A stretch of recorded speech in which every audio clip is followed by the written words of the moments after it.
오늘 아침에 일부 예배 때 이렇게 들어오는데 음향을 담당하는 우리 김기남 집사님이 앰프를 하나 새로 샀습니다. 그래서 진공관으로 샀습니다.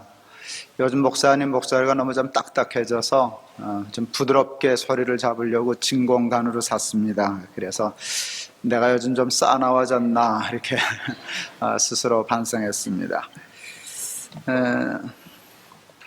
제가 학생 때 당구를 쳤어요. 목사가 당구를 쳤겠나 싶은데 한 200점 정도는 친 것 같습니다. 그 정도면 재밌게 칠 수 있는데 아주 잘 치는 고수들을 보니까 이렇게 맞추는 것만, 공을 맞추는 것만 신경 쓰지 않고 저희 수준은 공을 맞추는 데만 신경을 쓰는데 고수들은 힘을 조절하더라고요. 그래서 지나치지도 않게 모자라지도 않게 하는데 힘을 조절하는 게 왜 중요한가 봤더니 공을 모아요. 우리는 그냥 치면 공을 맞춘 다음에 공이 지멋대로 돌아다니는데 그 사람들은 공을 모아요. 그래서 점수가 높아져요. 엉뚱하게 오늘 김기남 집사님 그 얘기를 듣다가 설교가 당구하고 비슷한가 보다. 힘을 조절해야 되는데 모자라도 안 되고 너무 강해도 안 되는데 요즘 내 설교가 너무 강해서 교인들의 마음에 튀는가 보다 이렇게 스스로 반성하고 진공관을 의지하지 말고 내가 아주 좀 부드럽게 잘 해야 되겠다 이렇게 생각했습니다. 지난번에도 제가 설교를 하는데 일부 예배 설교 끝난 후에 아내가 제가 쉬는 대로 쫓아 올라왔어요. 제가 그때 뭐 보수 꼴통, 진보 꼴통 흥분해서 한참 얘기를 좀 많이 했더니 당신 그렇게 꼴통 소리 많이 하면 교인들이 반발한다고. 그래 나 꼴통이다 어쩔래 그러면 어떡할 거냐고. 그래서 2부 3부 때는 꼴통 소리를 많이 줄여가면서 했던 기억이 있습니다.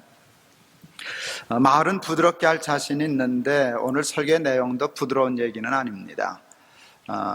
예수 믿으면 뭐 잘 되고 뭐 이런 부드러운 얘기가 아니고 죽으라는 얘기고 산지로 올라가자는 소리고 십자가 지자는 얘기고 하기 때문에 좀 강한 말씀입니다. 하나님이 높은 뜻 순위교회와 저와 여러분 교인들을 믿고 이렇게 힘든 말씀 주시는 걸 어떻게 하겠습니까? 저도 힘을 잘 조절하겠는데 여러분들도 잘 조절하셔서 모자라지도 않게 이 말씀이 튀지도 않게 이렇게 말씀에 반발하지 않게 여러분도 잘 기도하는 마음으로 받으셔서 이 말씀이 저와 여러분에게 은혜가 되면 참 좋겠습니다. 요즘 제 설교가 이제 강한 내용인데요. 그래서 좀 신경이 많이 쓰여요. 근데 오늘 참 2부 예배 끝나고 나가실 때 사실 오늘 이와 같은 설교를 하면 가장 부담을 많이 받으셔야 할 분들이 대개 부자들이거든요.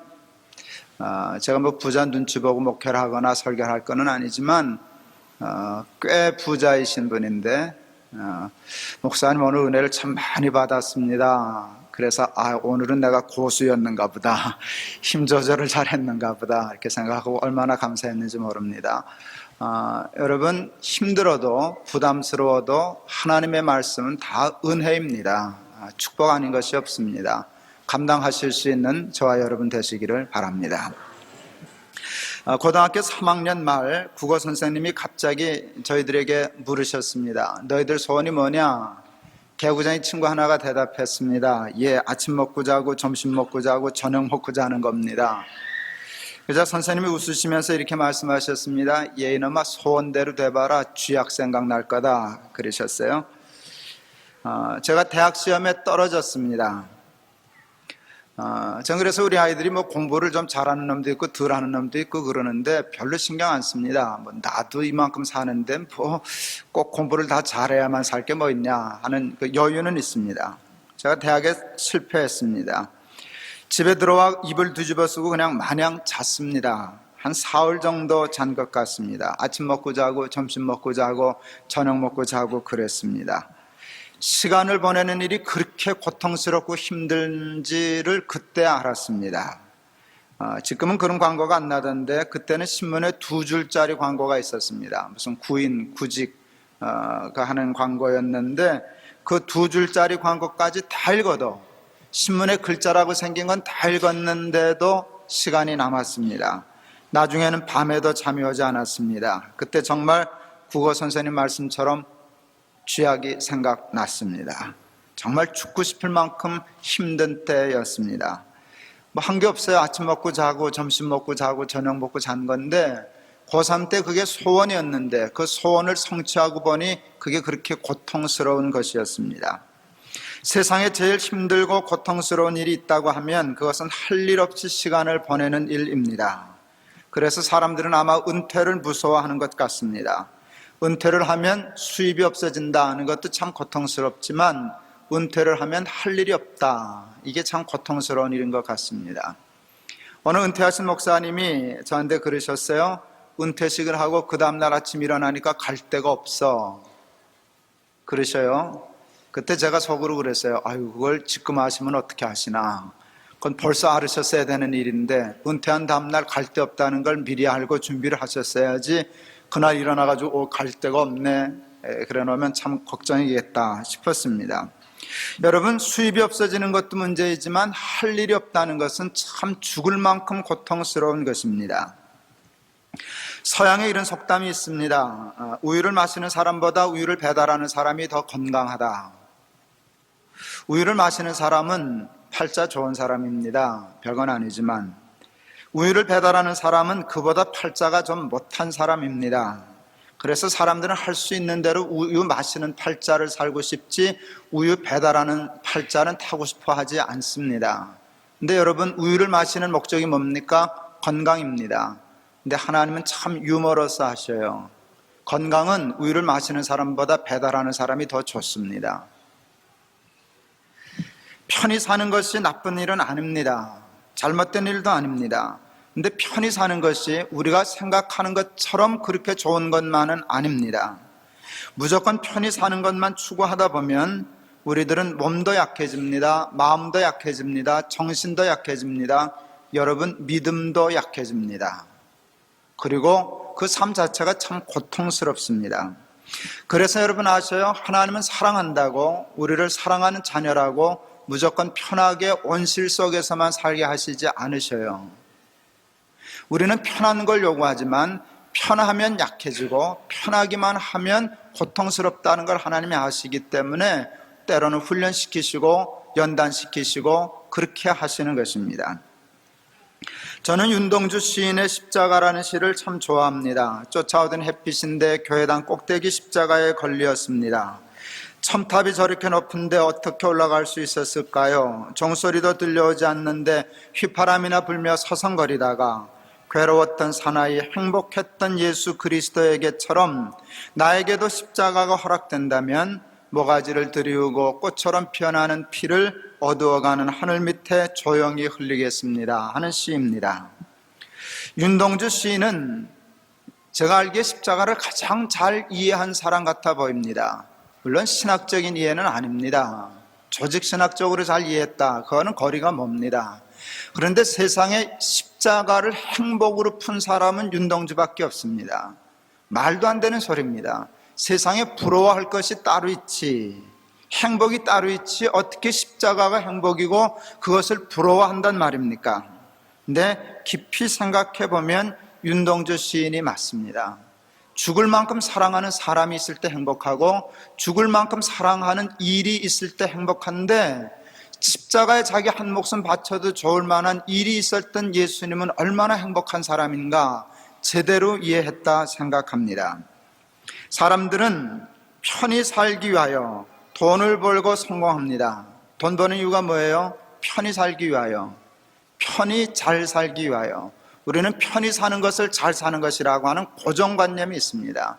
왜 성공합니까? 편히 잘 쉽게 살려고 하는 것입니다.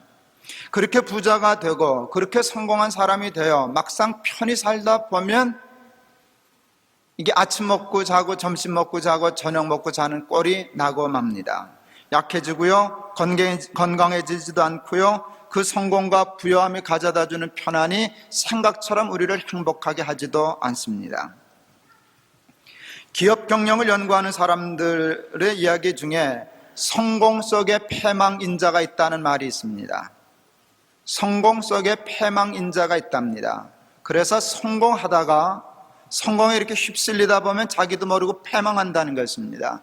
그래서 그 패망인자를 모르고 극복하지 못하면 기업이 30년을 못 간답니다.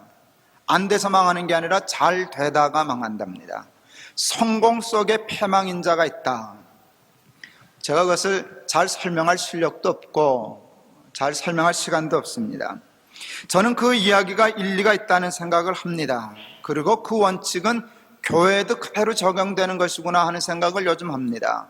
부흥과 성장 속에 교회 패망인자가 있습니다. 한국교회는 세계적으로 그 유래를 찾아보기 어려울 만큼 부흥과 성장을 경험한 교회입니다. 우리 한국교회는 어렵고 힘들 때 건강하게 부흥하고 성장했는데 막상 부흥하고 성장한 후에 패망인자가 역사하여 한국교회를 지금 몰락의 길로 몰아세우고 있습니다. 그 대표적인 패망인자 중에 하나를 저는 대형교회 부자 세습과 같은 것이라고 생각합니다. 그게 패망인자입니다. 그건 성공하지 않으면 할 수 없는 일입니다. 성공한 교회, 성공한 목회자들만 할 수 있는 일인데 성공한 사람이 성공을 유지하기 위하여 그 수를 두는 순간 교회는 망합니다. 자기 교회 하나만 망해도 안타까운데 한국교회 전체를 망하게 하는 패망인자라는 사실을 모르는 것이 너무 안타깝습니다. 그것은 기업과 교회만의 이야기가 아닙니다. 우리 개인도 마찬가지입니다. 우리 개인에게도 성공 속에 패망인자가 있습니다. 성공해서 부자가 돼서 편히 살자라고 하는 게 패망인자입니다. 편히 살면 망합니다. 우리를 편하게 굴리면 안 됩니다. 여러분, 성공해서 편히 잘 살자, 이 말 속에 패망인자가 들어있는 것입니다. 그것이 많은 성공한 사람들을 불행으로 몰아넣고 있습니다. 잠이 부족한 수험생들이 아침 먹고 자고 점심 먹고 자고 저녁 먹고 자는 게 행복일 줄 알았는데 막상 당하고 보니 고통이었습니다. 여러분, 그와 같은 일이 오늘날 우리들에게도 일어나고 있는 것입니다. 사람들은 성공하고 돈을 벌어 부자가 되면 행복할 줄 알고 열심히 부자 되고 열심히 성공하려고 애를 씁니다. 그러나 막상 부자가 되고 성공한 후에 그에게 찾아오는 것은 행복이 아닙니다. 죽을 만큼 사랑하는 사람이 있는 사람이 행복한 사람입니다. 죽을 만큼 사랑하는 일이 있는 사람이 행복한 사람입니다. 죽을 만큼 좋아하는 일을 죽을 때까지 하는 사람이 정말 잘 사는 사람입니다. 그런 면에서 사도 바울은 참 성공적이고도 행복한 삶을 살았던 사람입니다. 사도 바울은 디모데후서 4장 6절 이하에 다음과 같이 고백합니다. 관제와 같이 벌써 내가 부음이 되고 나의 떠날 기약이 가까웠도다. 내가 선한 싸움을 싸우고 나의 달려갈 길을 마치고 믿음을 지켰으니 이제 후로는 나를 위하여 의의 면류관이 예비되었으므로 주 곧 의로우신 재판장이 그날에 내게 주실 것이니. 사도 바울의 행적을 사도행전에서 찾아볼 수 있습니다. 그는 죽도록 좋아하는 일을 죽을 때까지, 아니 죽으면서까지 했던 사람입니다. 달려갈 길을 다 달렸습니다. 선한 싸움을 다 싸웠습니다. 이젠 하나님이 내게 면류관 주실 거야. 그리고 그의 인생을 마칠 수 있었습니다. 그는 정말 성공한 사람이고 정말 행복한 삶이 무엇인지를 알았던 사람일 것입니다. 여러분, 빌립보서와 같은 성경은 옥중서신입니다. 예수님 때문에 매맞고 예수님 때문에 감옥에 갇히고 예수님 때문에 죽을 고생을 하면서 그가 빌립보서와 같은 옥중서신에서 가장 많이 쓴 단어가 뭔지 아십니까? 기쁨입니다. 기뻐하라. 내가 다시 말하노니 기뻐하라 하는 그런 말입니다. 여러분, 그 기쁨은 성공해서 편히 좋은 집에서 큰 차 타고 골프 치고 사면서 사는 때 생기는 것이 기쁨이 아닙니다. 가나안 농군학교를 세우셨던 김용기 장로님이 말년에 간암에 걸리셨습니다. 결국 그 때문에 돌아가셨습니다. 간암이 심해져서 할 때 의사들이 좀 쉬시라고 이렇게 얘기하셨습니다. 이제 몇 달 안 남았다고 얘기하셨을 때 김용기 장로님이 눕지 않았습니다. 몇 달 안 남았다고, 그러고선 더 열심히 다녔습니다. 이제 몇 달 안 남았는데 누워있으면 뭘 하나? 여러분, 그분이라고 간암이 아프질 않으셨겠습니까? 무슨 힘이 있으셨겠습니까? 그래도 죽을 시간에 누워있을 필요 없이 시간 얼마 안 남았으니까 더 열심히 다녀야 한다고 다니시면서 강연하셨습니다. 결국 예전보다 빨리 돌아가셨겠죠. 저는 간암에 안 걸렸으면 좋겠습니다. 그러나 많이 걸린다면 나도 김용기 장로님처럼 그렇게 살았으면 좋겠습니다. 몇 달 더 이부자리에 누워서 살면 뭐 하겠습니까? 할 수만 있다면, 내가 정신력으로 견딜 수만 있다면 그 통증을 무릅쓰고 진통제를 맞아가면서라도 강연하고 설교하고 집회하고, 그러다 강대상에서 쓰러져서 죽으면 그게 영광이 아니겠습니까? 제가 개인적으로 좋아하는 남강 이순 장로님도 민족 대표 33인 중에 하나가 되어달라 하는 부탁을 받았을 때 그렇게 기뻐하셨답니다. 이 남강 이순이가 이부자리에 누워 죽을 줄 알았더니 이제야 죽을 자리를 찾았다 하고 그렇게 기뻐하셨답니다.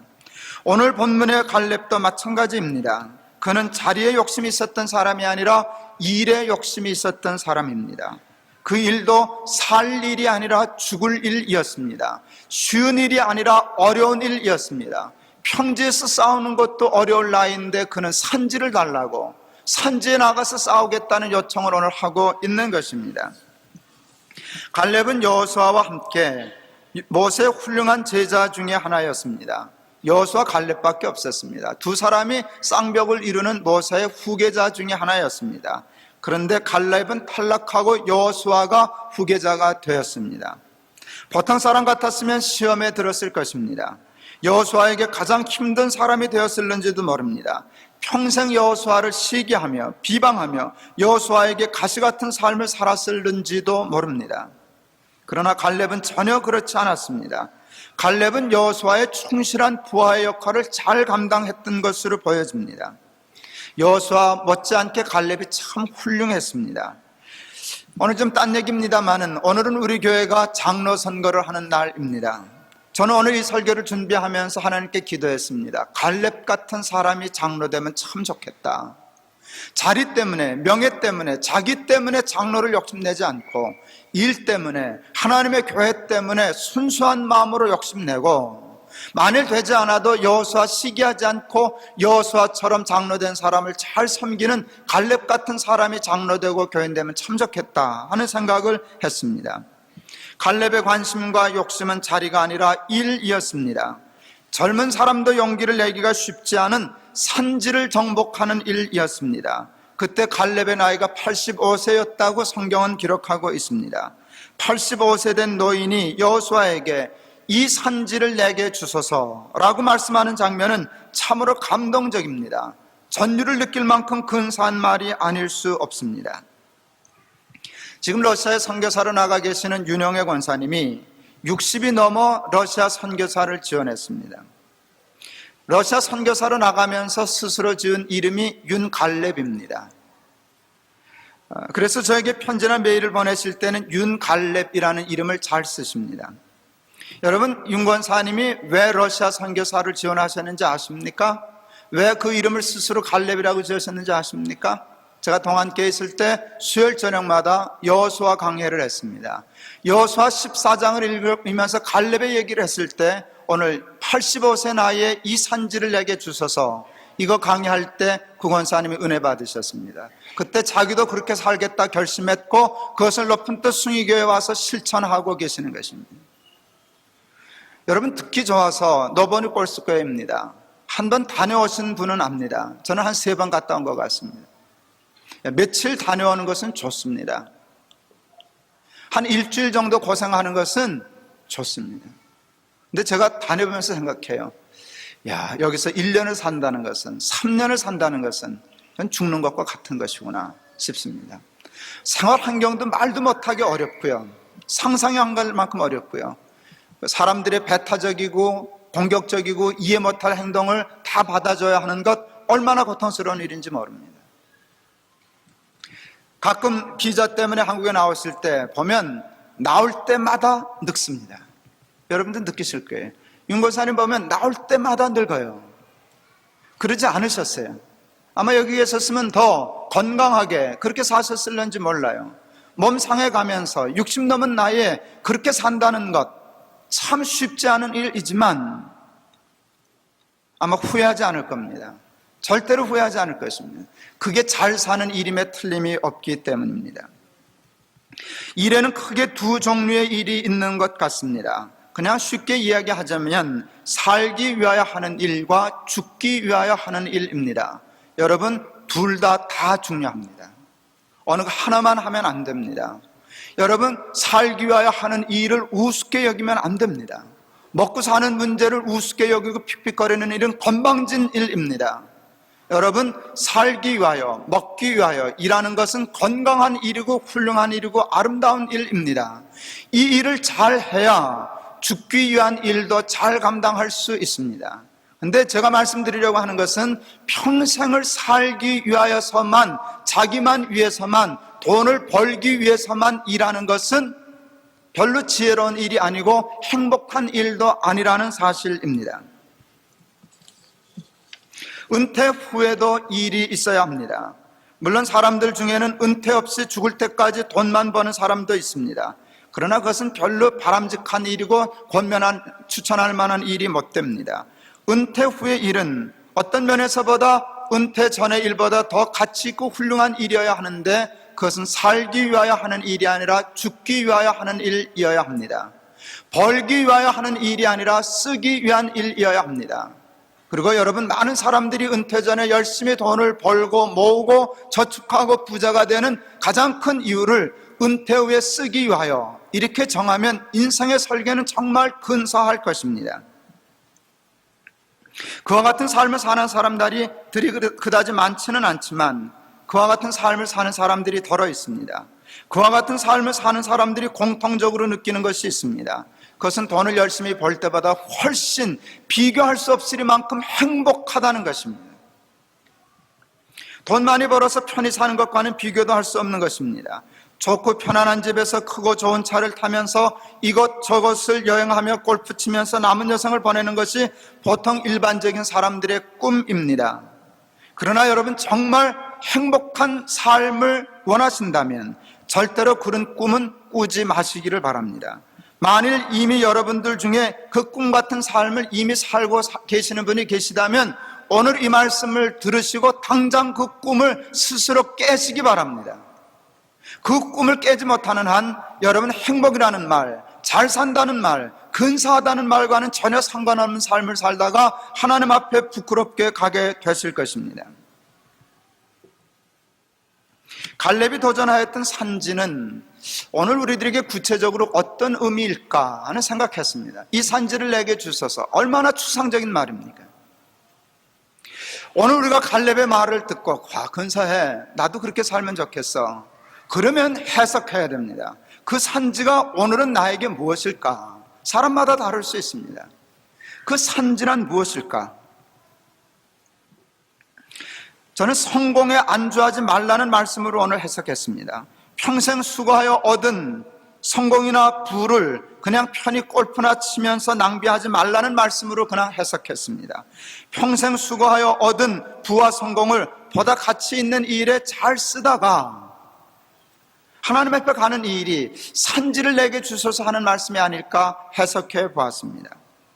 저희 교회는 개척한 지 5년 만에 주일 장년 출석이 4,000명에 가까운 교회가 되었습니다. 조금 유명한 교회가 되었습니다. 지난주에도 어느 일간지에 우리 교회 기사가 났더라고요. 우리 교회만큼 언론에 이름 자주 오르내리는 교회 별로 많지 않습니다. 많은 사람들은 제가 언론 플레이를 한다 그래요. 제가 부탁해서 신문에 기사 난 적 한 번도 없습니다. 우리 교회하고 관계없는 얘기를 썼어요. 젊은이들 이렇게 쭉 얘기하다가 엉뚱하게 우리 교회 얘기가 하나 들어갔어요. 몇 년 전에 학교 빌려가지고 하는데 이러고 났어요. 우리 아들이 그 기사를 읽다가 학교 빌려서 예배당 하는 게 우리 교회뿐만이 아닌데 그 얘기만 나오면 꼭 숭유교회 얘기한다고. 일반 사람이나 세상 사람이나 교회 사람들이 높은 뜻 숭유교회를 나름대로 상징적인 대표적인 교회로 꼽고 있습니다. 여러분, 그것은 신나는 일입니다. 인간적으로 보면 재정적으로도 풍족한 교회가 되었습니다. 그냥 우리 교회만 생각하면, 우리만 편하게 지낼 것 생각하면 새빵살이 그만해도 될 것 같습니다. 우리가 크게 어려운 새빵살이는 아니지만 새빵살이는 새빵살입니다. 마음대로 쓸 수 없어요. 이 강당 제 거라면, 우리 교회 거라면 할 일 많습니다. 이거 약간 강당 이렇게 내버려 두지 않고 뭐 할 일 많습니다. 근데 아무것도 할 수 없습니다. 아무것도 할 수 없습니다. 주일날 예배 드리는 것밖에 못합니다. 이게 새빵 사는 서름입니다. 여러분, 가난해서, 돈 없어서, 교인들이 작아서 할 수 없이 한다면 그럴 거예요. 우리 팔자는 그런 팔자 아니에요. 여러분, 땅 살려면 땅 살 수 있고요. 이제 예배당 지으려면 여러분 돈 안 쓰고 모으기만 하면 예배당 못 짓겠습니까? 우리 편하게 얼마든지 살 수 있을 만한 팔자 좋은 우유 마시는, 배달하는 교회가 아닌 우유 마시는 교회가 되었습니다. 그런데 성경이 가르쳐주는 시기에 의하면 그건 별로 훌륭한 일이 아닙니다. 별로 근사한 시기 아닙니다. 새빵살이도 이게 얼마나 배부른 새빵살입니까? 이만큼 좋은 공간 어디 있습니까? 조금 불편한 건 참고 그 참는 대신 그 돈을 다른 데 쓰면 얼마나 근사할까? 이게 하나님의 식입니다. 그래서 열매 나눔 재단, 희년 재단 이런 생각하는 것입니다. 희년 재단 안 하면 예배당 지을 수 있습니다. 예배당 안 짓고 새빵살이 좀 하면 희년 재단 할 수 있습니다. 저는 이것이 하나님이 우리에게 가르쳐 주시는 구체적인 산지를 내게 주셔서 하는 스피릿, 정신이라고 생각합니다. 현재 세계 제1의 부자는 마이크로소프트의 빌 게이츠 회장입니다. 두 번째 부자는 주식 투자로 세계적인 부자가 된 워렌 버핏 회장입니다. 빌 게이츠 회장은 빌 앤 멜린다라고 하는 재단을, 사회복지재단을 세웠습니다. 2006년 6월 현재 재단의 기금은 292억 불입니다. 이 돈이 얼마나 되는지를 아는 사람 별로 많지 않습니다. 292억 불이면 약 우리나라 돈으로 27조 원이 됩니다.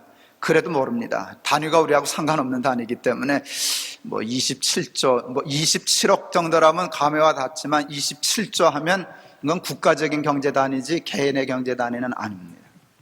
엄청난 돈입니다. 이 재단은 아프리카와 같은 빈민국가의 질병 퇴치와 같은 단위가 큰 사업을 하고 있습니다. 개인을 이렇게 하는 게 아니라 아프리카 대륙, 한 나라가 아니라 대륙 전체를 살리는 일을 합니다. 주로 에이즈와 같은 질병과 같은 것을 퇴치하는 그런 엄청난 프로젝트를 감당하고 있는 것으로 유명합니다. 앞에서 이야기한 세계 두 번째 부자인 워렌 버핏이 최근 370억 불을 사회에 환원했습니다. 35조 원 되겠죠. 3, 4조 원 될 겁니다.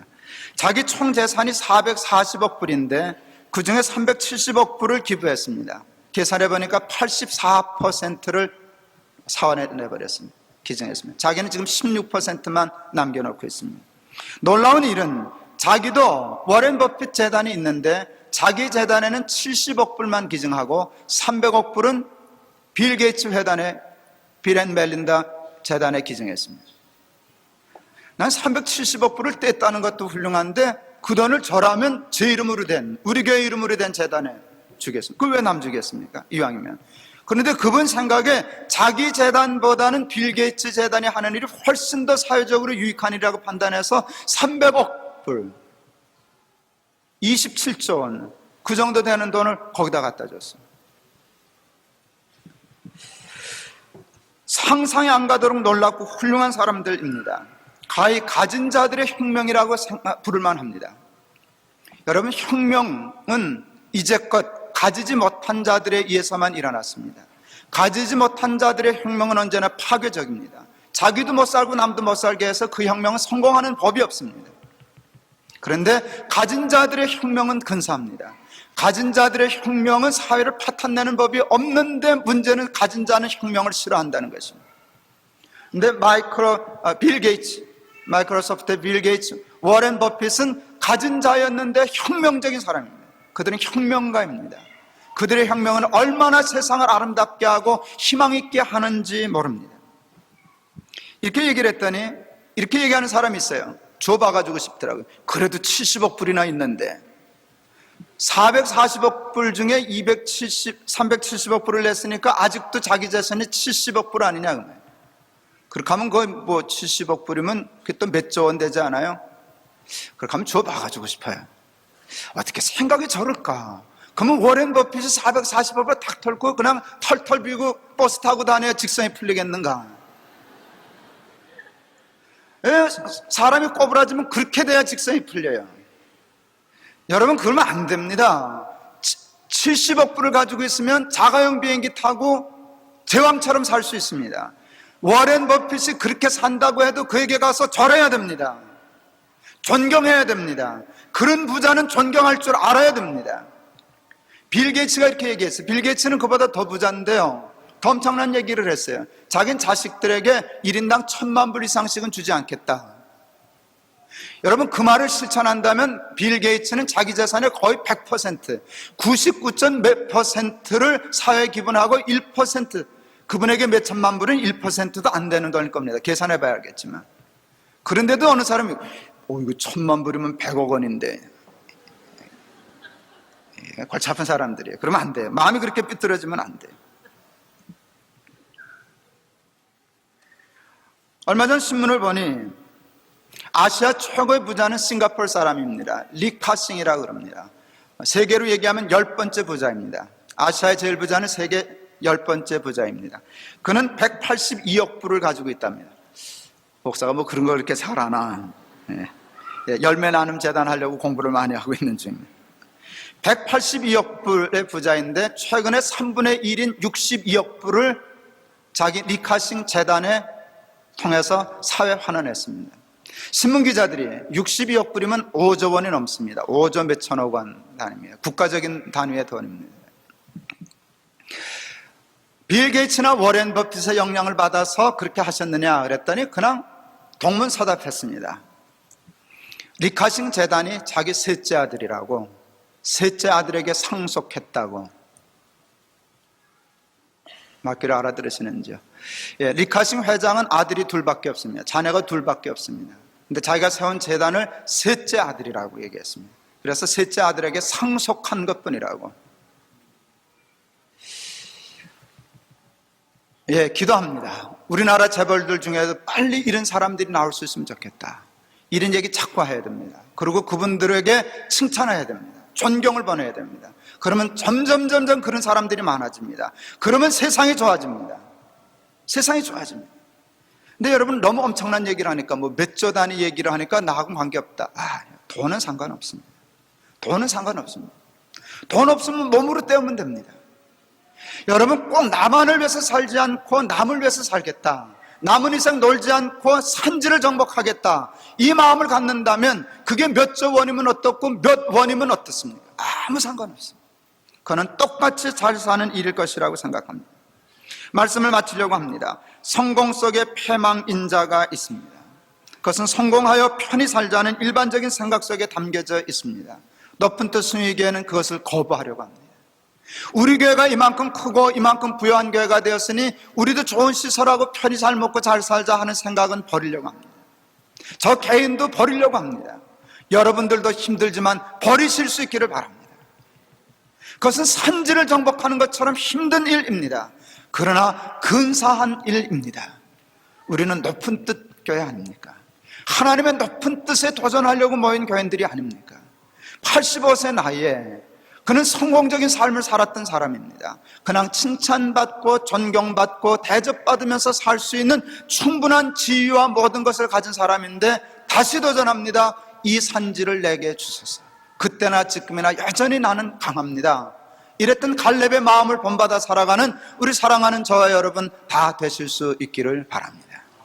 기도하시겠습니다. 성공 속에 패망인자가 있답니다. 성공하여 편히 살자는 일반적인 생각이 패망인자입니다. 사람들은 잘 먹고 편히 사는 것을 잘 사는 것으로 생각하지만 그것은 잠 못 자는 수험생들이 아침 먹고 자고 점심 먹고 자고 저녁 먹고 자면 행복할 것이라고 생각하는 단순함과 비교됩니다. 정말 그렇게 되면 고통스럽습니다. 정말 그렇게 되면 추해집니다. 약해집니다. 그 성공 속의 패망인자가 그것입니다. 성공했을 때, 부하였을 때, 안정적으로 존경받을 나이가 되었을 때 갈렙처럼 산지에 도전하는 삶을 살게 해 주시옵소서. 살기 위하여 일하는 사람이 아니라 죽기 위하여 일하고 벌기 위하여 일하는 사람이 아니라 쓰기 위하여 일하는 그런 사람 되게 하여 주시옵소서. 오늘은 빌 게이츠, 워렌 버핏, 리카싱, 알지도 못하는 사람들의 이야기를 했습니다. 내일은 우리 얘기할 수 있게 해 주시옵소서.